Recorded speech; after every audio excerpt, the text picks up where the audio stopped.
close the executive session.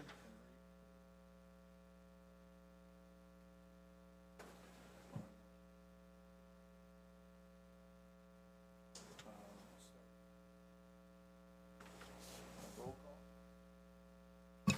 Here. Here. Mr. Briscoe, President. Unmute my mic. Advisory committee meetings, we have the Marina Advisory Committee, the MAC, April 8th at 6 p.m. here in the Port Administration Office, Harbor Center Commission Chambers, which is right here where we're at, in person only. We have the Bellingham International Airport Advisory Committee, the BIAC, April 17th at 4 p.m. It's in person and Zoom. In person at the Aircraft Rescue Firefighting ARF Station, 2005 West Bakerview Road, Bellingham. And you can get the link online on Port website for the Zoom part of it. And now we'll go to public comment, and I believe we have some people signed up. I don't know if anybody's online, but Mr. Thomas, if you'd like to go first. Okay, very good. Mr. Thompson? Oh, I'm sorry. Okay. My mistake, I apologize. Jean Sandin? That's okay, take your time, we're okay.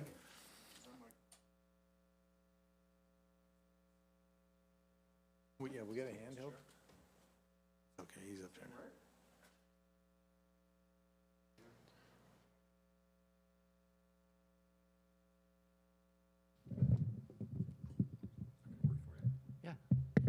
That's great.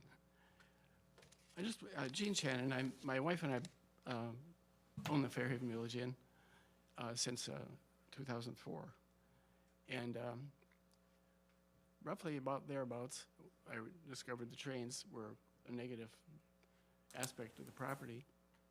I started talking about achieving a quiet zone and made opening comments, questions, and here and there and everywhere. But when I met Scott Walker, he kind of introduced me to a former port commissioner, introduced me to the port, and I was relieved to see that you guys were open to the discussion.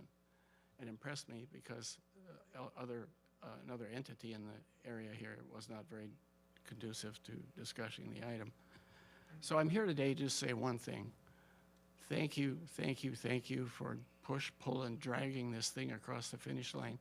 I can't believe that it's a reality. It shouldn't be this hard, but it was, and you stuck with it, and God bless you for it. I just want to say that Director Fix gets a star for leading this thing through amazingly to the end. And I'm just going to read this one thing, and then I'll be done here, but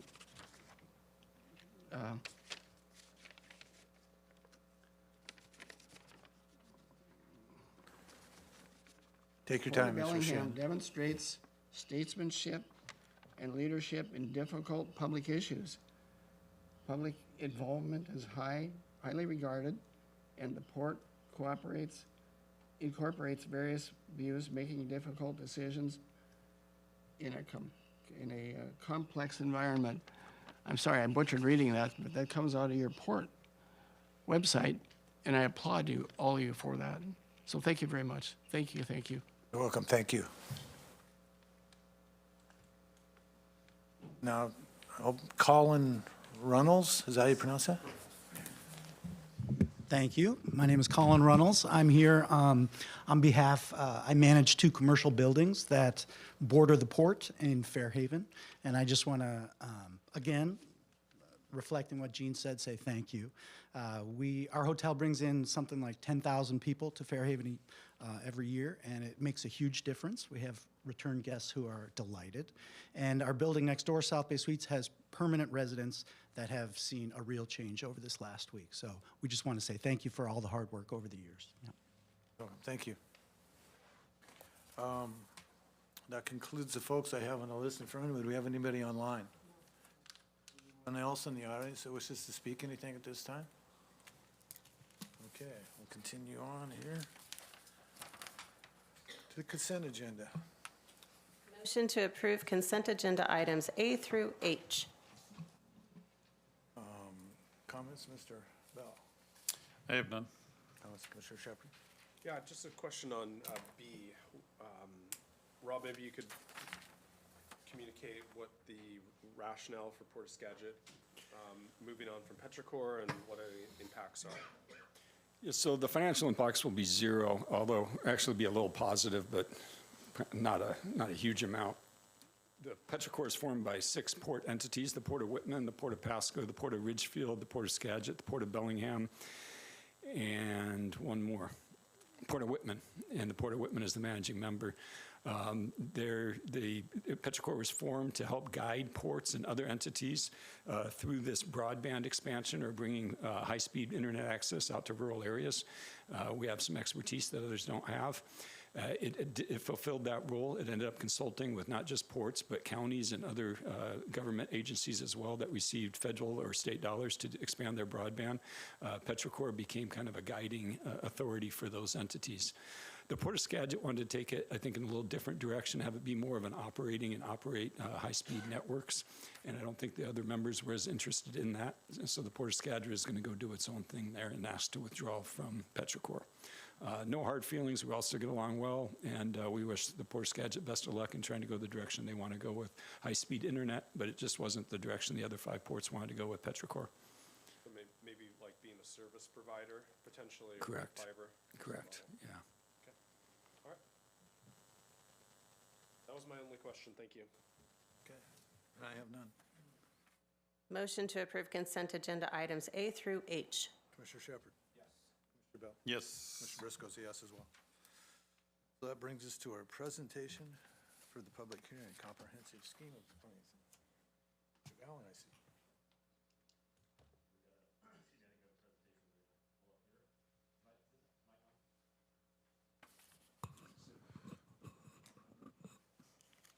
Thank you, gentlemen, for taking the time. All right. Does that sound? Yeah, there we go. All right. So, good afternoon, Commissioners. Brian Gowan, Director of Environmental and Planning Services. So this is a public hearing that is related to our annual update of our Comprehensive Scheme of Harbor Improvements Plan, or CSHIP as we call it. This is as a reminder, this is all ports across the state are required to have a comprehensive scheme of harbor improvements. I need to. No, not yet. Not yet? All after that? So yeah, so I'll present and then we can recess and we'll have the public hearing if there are any comments. Yeah. Okay. Thanks, Commissioner. Yeah.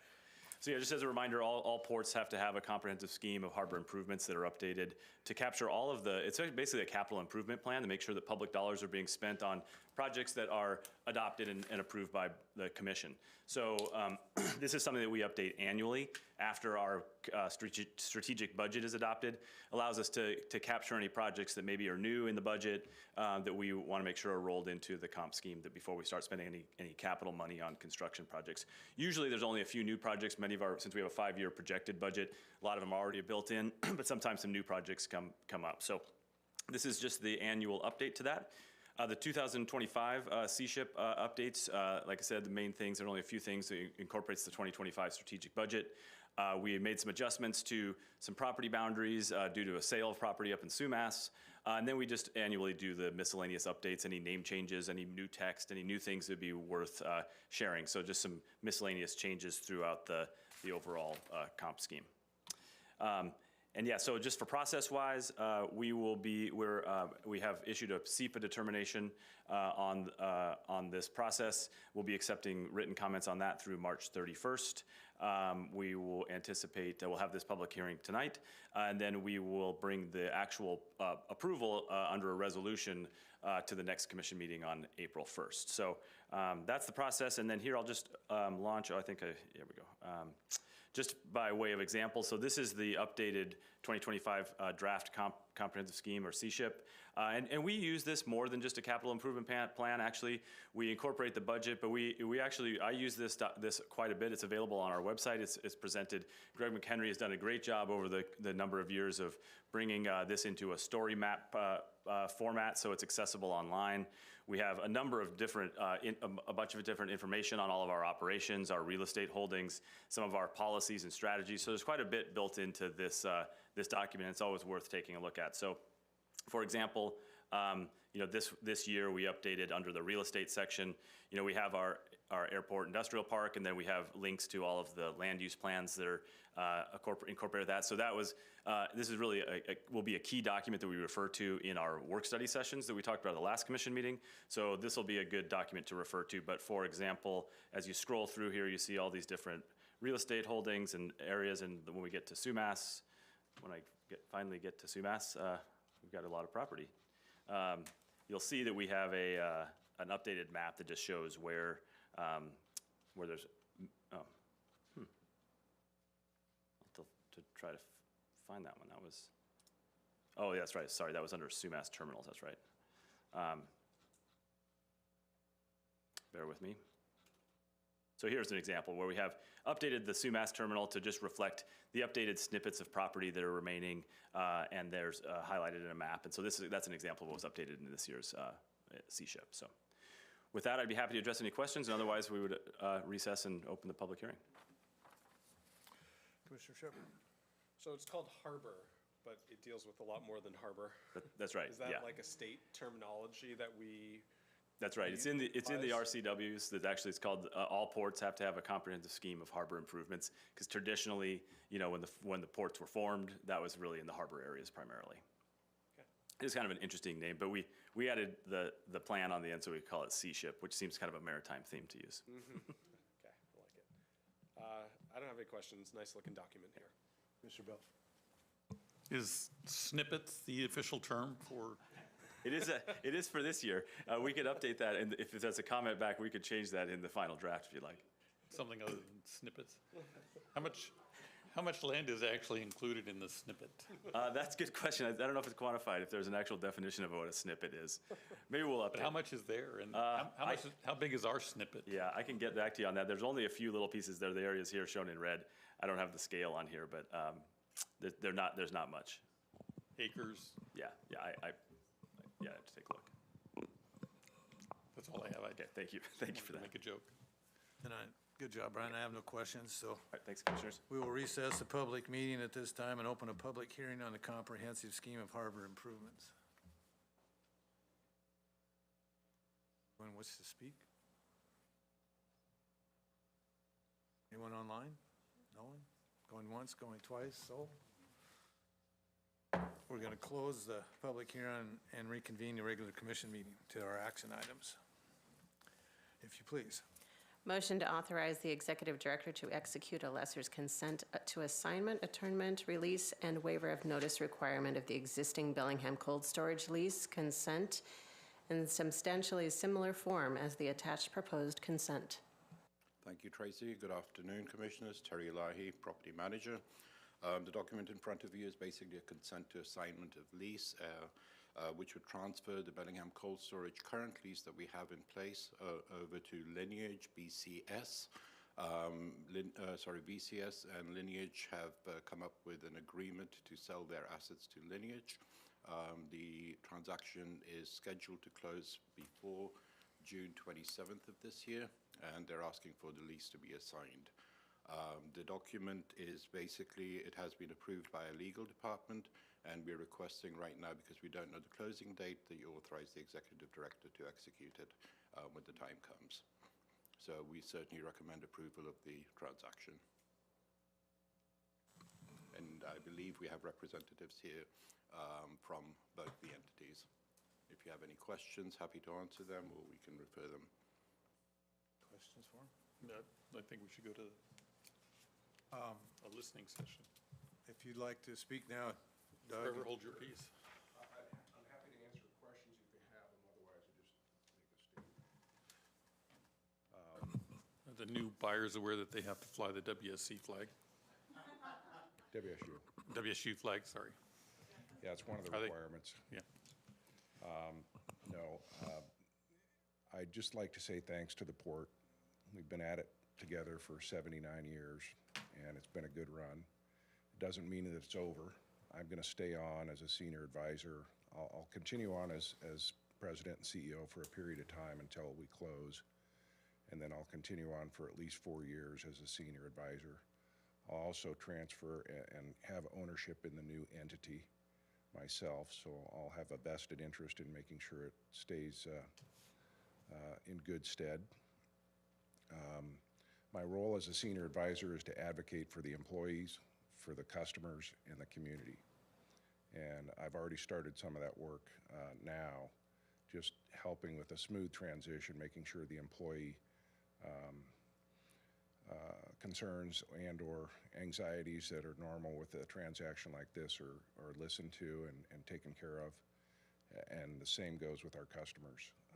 Lineage has assured me that they're going to adopt many of the things that BCS does really well, and that's been pretty reassuring for both our customers and our employees.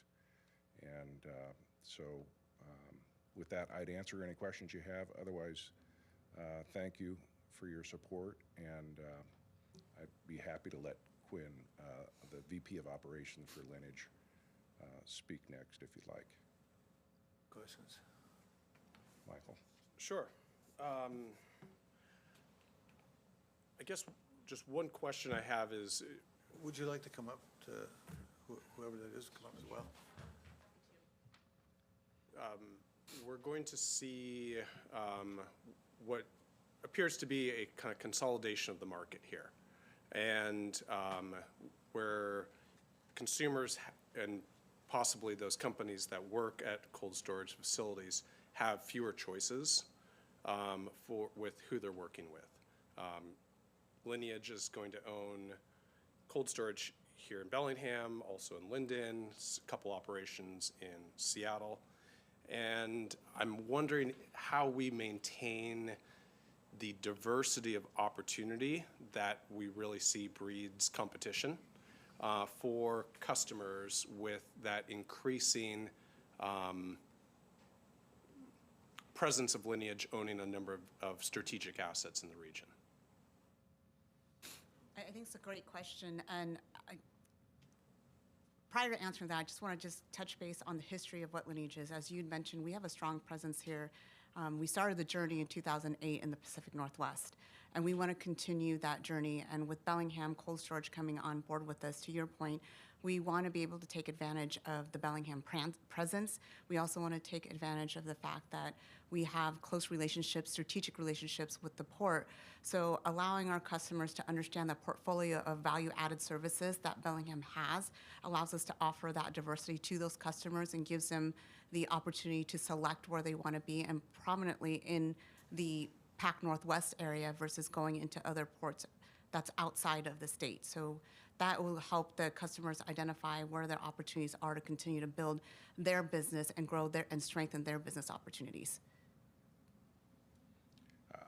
I'd also just say we're very aware that our customers have alternatives, and the biggest threat to us, even if we're all together, is that the customer decides to build their own facility, which is happening right now. Enfield Farms out on the Birch Bay Linden Road is building their own facility right now. And so we have to keep our prices and services at a level where that continues to attract customers, regardless of who we're affiliated with. Likewise with employees, we have a long history of once they stay with us about a year, they rarely ever leave. A lot of employees, 40 and 50 years with the company. That is the same set of core values that Lineage holds and has assured me that they don't intend to change that culture. So do you expect to see a lot of continuity between existing employees through this transition? Absolutely, we do. Absolutely, yeah. Okay. Yeah, my only comment is it's a much different organization, and and just so you know, and I'm glad Doug is here to hear this, what an amazing operation they ran, and the innovation and the nimbleness that came from Bellingham Cold Storage is second to none.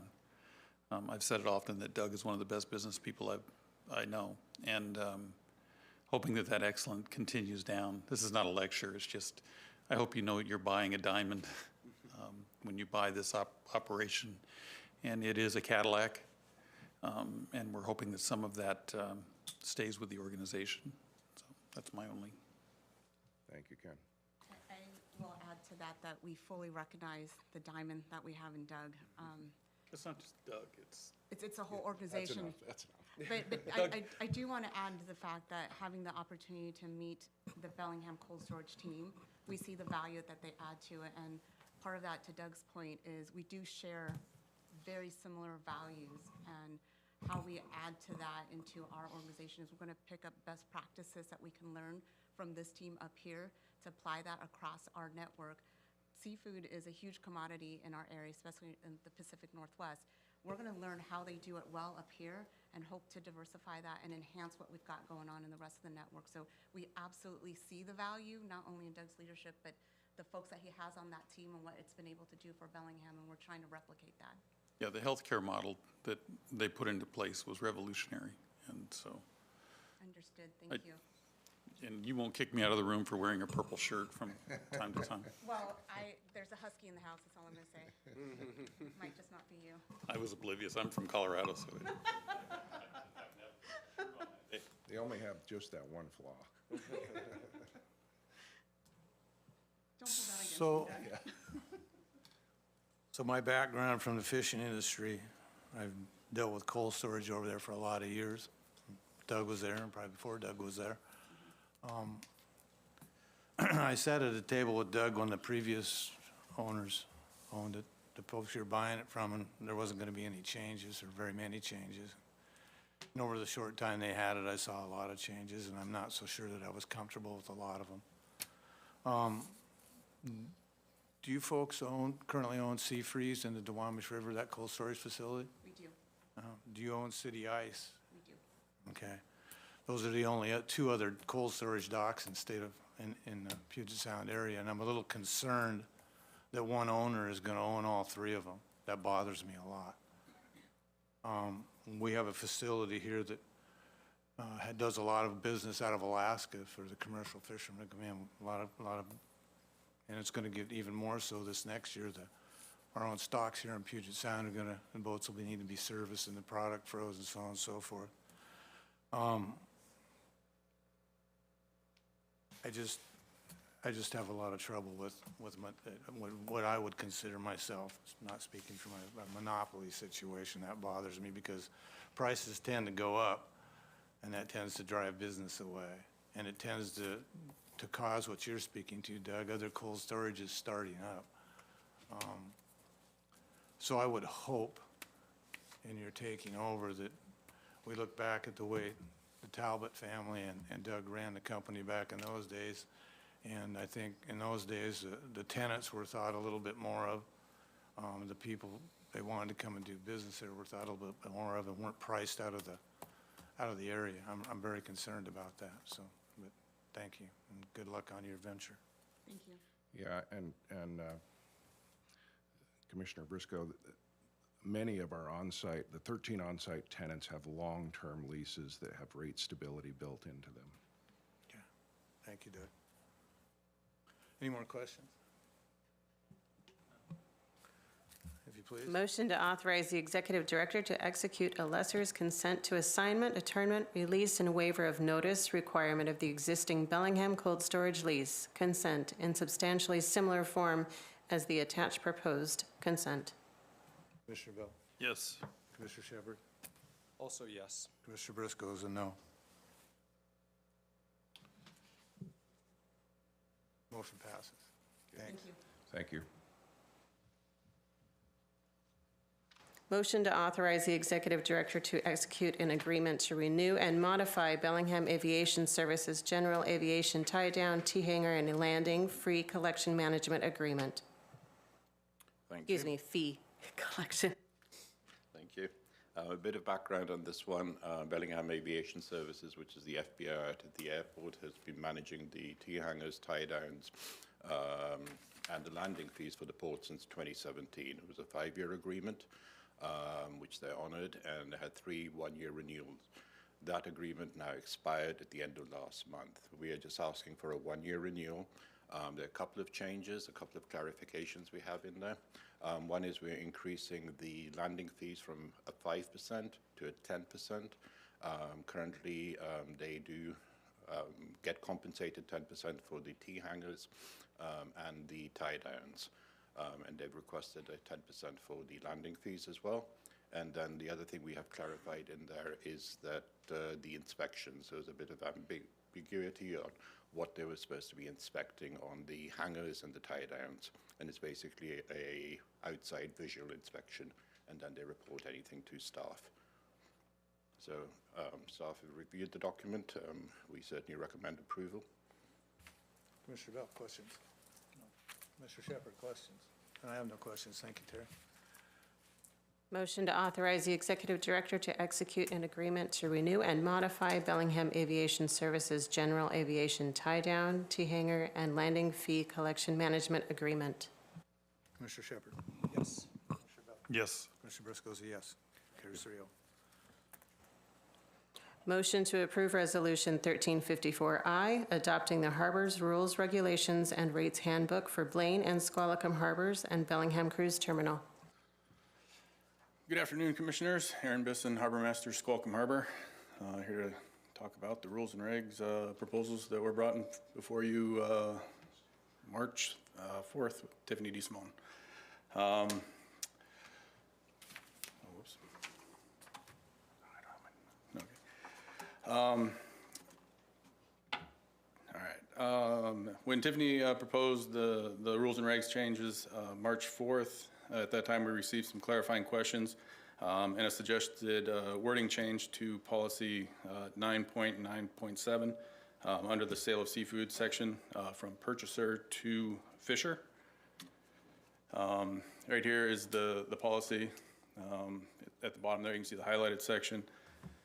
The product may only be unloaded into vessels belonging to the purchaser, and we have since changed that to the new wording where the product may be unloaded to a vehicle belonging to the fisher.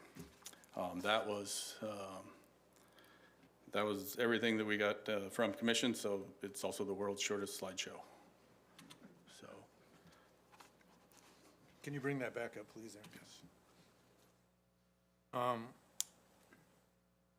With the changes that we're seeing and the things that I believe are going to happen in this season coming up, I'd actually like to table the 9.9.7. We have larger vessels that are talking about offloading their own product because we can't get it done at other places. So this year we had quite a backup, and we think with the pink season that Canadians have forecast there's going to be an even larger backup. I think we need to. I spoke with Andy about this, and I think we need to do a little more cleanup on this and what's going to go on, because it's not real clear what you can do and can't do. So I know that, I don't know if you and Andy have been speaking about it. Yes. Yeah, and I spoke with Andy today, and I told him that I would ask you guys to pull that part out, table it. Can you put, the rest of it, but- can you put some flesh on those bones and tell us what type of things would be modified? So, let's say a guy with a boat that packs 100,000 pounds wants to put a pump on site in Blaine, because it's only an hour from the fishing grounds to the dock. He wants to pump his product onto whoever he sells his fish to, and then they're gonna truck it down here to process. If we go through with this, he wouldn't be able to do that. So we need to kind of clean up the language and clarify a little bit what you can do right now, because what this says right now is it can only go into that guy's truck that owns the fish, owns the boat. Well, that's kind of physically impossible. We need a semi full of totes to get it here. So things like that. I mean, this says he can take his own fish off the boat, take it somewhere, but if he doesn't have a semi to get it there to the processor down here in Bellingham. Is he selling it to the semi, or is he hiring the semi to transport it? Because if it's the latter, we could put some language in there that it has to be contracted by the fisher. Well, that's what I'm saying. We need to sit down and figure that out before we pass this, and it just says no. I think we need to clarify language in that Because it section. still belongs to the fisher at that point. Right. Right? It Right. belongs- He's just belongs to the contracted. fisher till he sells it, signs the ticket, fish ticket. Because I think what we're trying to avoid is selling it to a wholesaler right there. Right. As long as it doesn't change ownership, that doesn't Well, change and that's the language. we need to, it's not in there, there's no language in there to clean that up. So if we pull we that 9.97 out of there and then we vote on the rest of it, Could we just modify 9.9.7 now by saying the product may only be unloaded into vehicles belonging or contracted by the fisher? As long as ownership doesn't change? well, in most cases, the vehicle will be contracted by the buyer, but it's not the, he's not gonna, So the buyer pays for transport, the buyer's picking it up, Right. bringing it down, so then it changes ownership up there. well, once the fish ticket's filled out and signed, yeah, I would assume that would be the case. So that's why I say we need to kind of contemplate this a little, we don't have anybody in Blaine buying salmon. You know, I mean, Boundary used to, but they haven't bought in years. Starfish has never bought salmon. Trilogy doesn't, or they're not Trilogy anymore. So, you know, because there was concern about damaging our brick and mortar tenants, That's why we didn't want the wholesale crab trucks there. crab trucks. Right. Damaging the brick and mortars. And we didn't have any crab trucks down here, that's why we allow them here, and it's kind of the same thing with salmon up there now. Because the brick and mortar guys are paying for their dock and paying for their space, whereas the transients are not. They're using the sawtooth for free and then offloading to buyers and unfairly competing against the guys who are leasing the docks. So do you think any of the brick and mortars are gonna start buying salmon? But at this In point in response? time, no one has said they would. And processing is part of it. Yeah. Nobody up there can process, they don't have a facility to process fish. Boundary would be the only one, and, you know, I haven't been inside their plant for years, but whether they altered things or not, I don't know, but, that, they would be the only tenant. The Toledos have indicated that they're, you know, that group has indicated they're not buying salmon. And it's not to say that there's not gonna be fish going across those docks for a poundage fee going elsewhere. There's, I think, at least four seine boats that are that want to unload poundage across there, and you're probably talking maybe 250 to 300,000 pounds a day going across the dock. What's the timing for that to occur? What is that? It's probably gonna be mid-August to mid-September, somewhere in that time frame. Okay. Could you just put in a clause with permission of harbor master? That's why I want to, I mean, I don't know, there's about, You put a lot of pressure on the harbor master to say Yeah, no I to a do. bunch of people that. That shows how much faith I have in Andy, which is a lot. I think we really need to vent this out and define what we Okay. want to happen there. I would suggest then we approve that with the exception of 9.9.7, and I can come up with a motion here for you guys to do that, and then we'll work on 9.9.7 between now and August.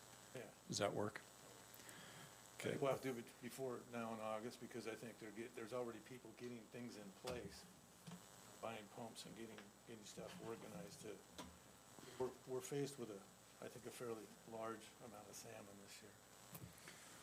So,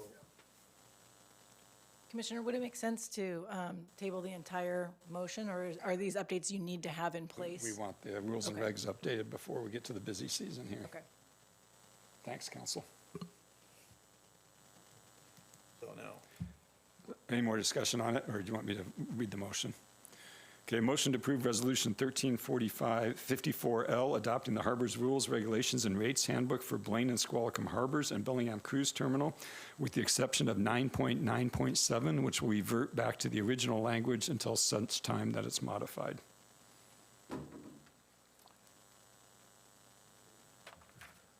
Commissioner Shepard? Yes. Yes. Commissioner Briscoe's yes.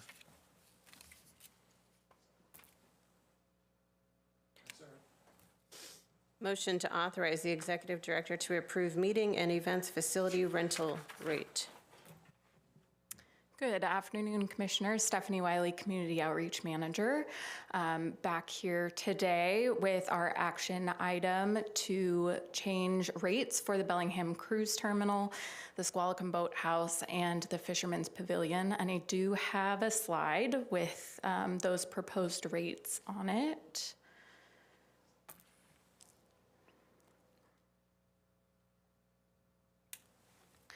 So you can see on this slide, the rates showing our current rates. We are updating block rates for the Squalicum Boathouse and the Bellingham Cruise Terminal Dome Room. And then we are creating a block rate for the Fisherman's Pavilion for Saturdays. We currently only have an hourly rate for that facility. As a reminder of my previous presentation at the last commission meeting, these rate changes would get us back towards mid-market of our local event industry in Whatcom County. And our staff does recommend approval on this. Commissioner Bell. No, I asked all the questions last time, so I'm satisfied. Commissioner Shepherd. And these are the same rates you came to us last time with? Yes. Okay. I have one question on the new block rate on the Fisherman's Pavilion. What does that include? Yeah, so that would be 8 a.m. to midnight, which is our full day block rate. Okay, very good. Thank you. No further questions. Motion to authorize the executive director to approve meeting and event facility rental rate. Commissioner Shepherd. Yes. Commissioner Bell. Yes. Commissioner Briscoe's a yes. Motion to authorize executive director to execute an environmental covenant for a parcel within the R.G. Haley International Cleanup Site. Thanks, Tracy. Good afternoon, Commissioners. Brian Gowron, Director of Environmental and Planning Services. So yeah, this action item, the slide's getting pulled up here. It's just a single map just to give a little context of what we're talking about. So this action item is related to kind of really a very basic administrative step here as part of the R.G. Haley cleanup project that the city's managing. As a reminder, a few months back, we approved a package of agreements between the port and city to let the city take over the lead on the construction of the Cornwall Avenue landfill, the R.G. Haley site, and the Sailor's Landing Park. And so that's moving forward. We have all of our permits in hand. And one of the conditions on the Army Corps of Engineers permit for that entire project was a series of environmental covenants for some of the mitigation, habitat mitigation that goes along with those projects. So vast majority of the property is owned by either the city of Bellingham or the Washington State, managed by the Department of Natural Resources, except for this small triangular parcel that you see here. It's called Block 240.5. It's actually jointly owned by the city and the port, with the port owning the majority share of 51% of that. So because of that ownership share, the port has to be the entity that allows a covenant on that property, and that's what this action covers. So along with that, a future agreement will actually be a park easement that will go along with this as well for the operations of the Sailor's Landing Park. So just a really small kind of one of those little administrative steps that kind of popped up. Port and city are advancing that, looking to go out to bid on that construction of that project here this year, with construction starting by the end of the year.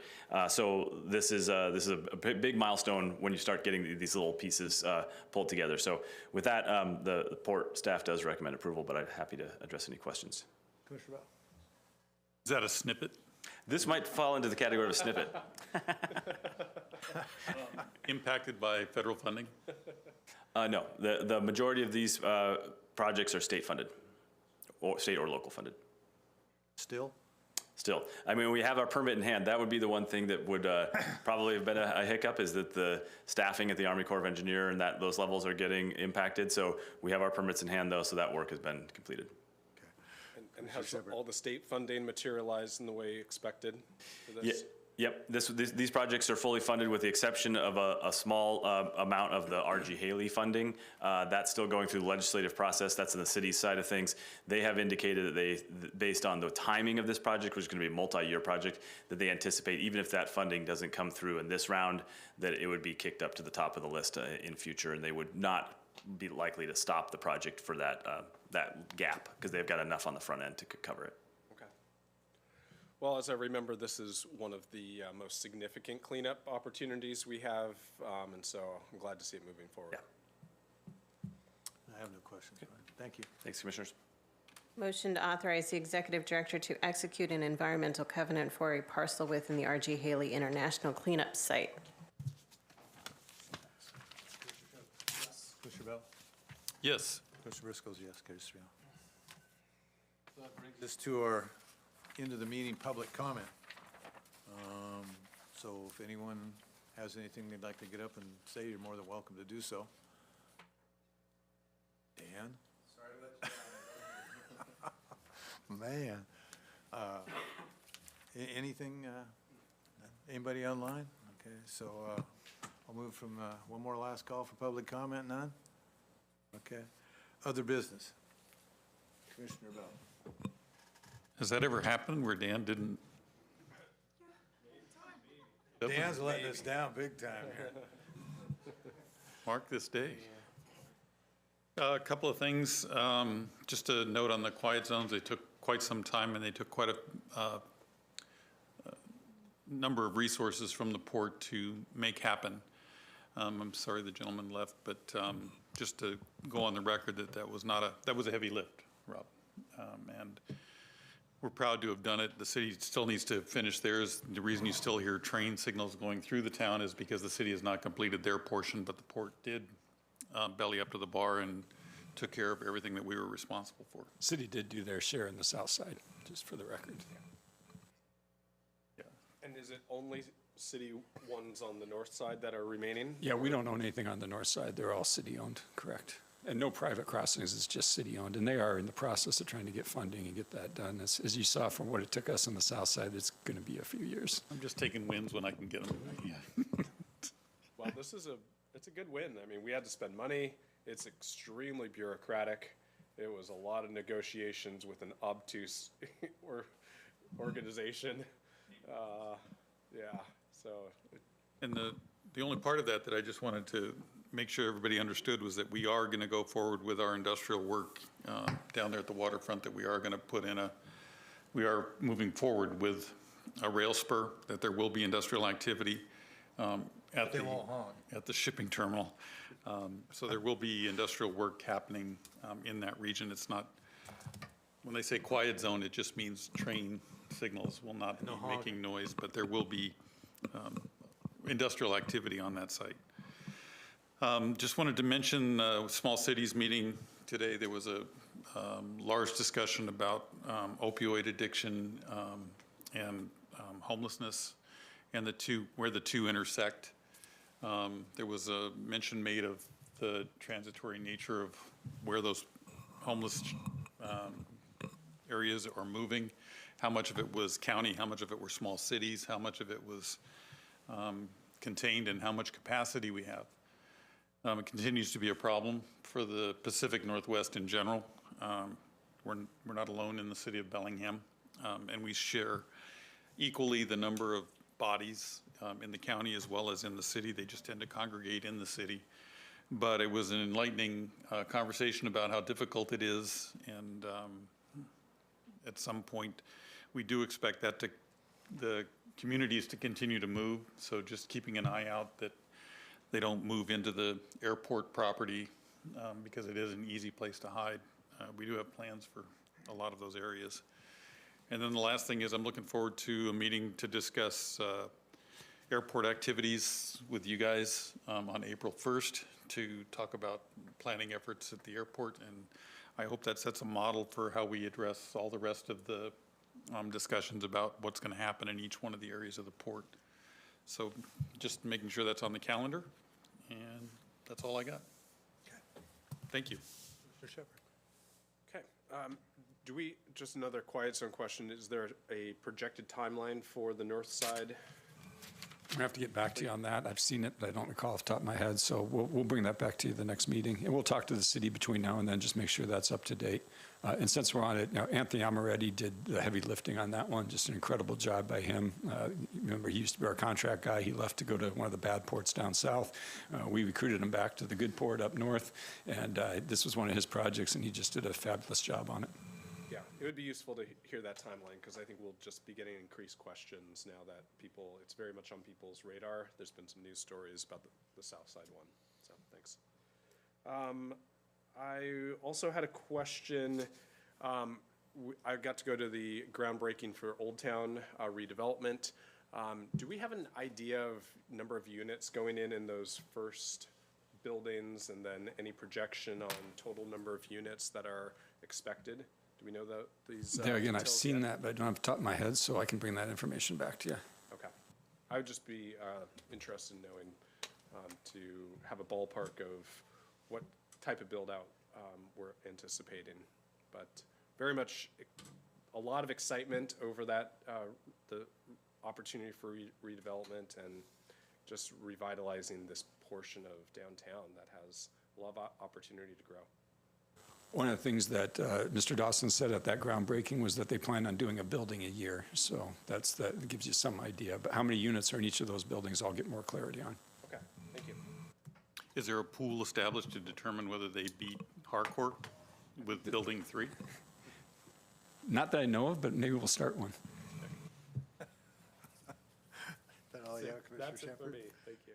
Okay, I really don't have anything. Mike Smith? Okay. One last call for any kind of public comment? None? Meeting adjourned.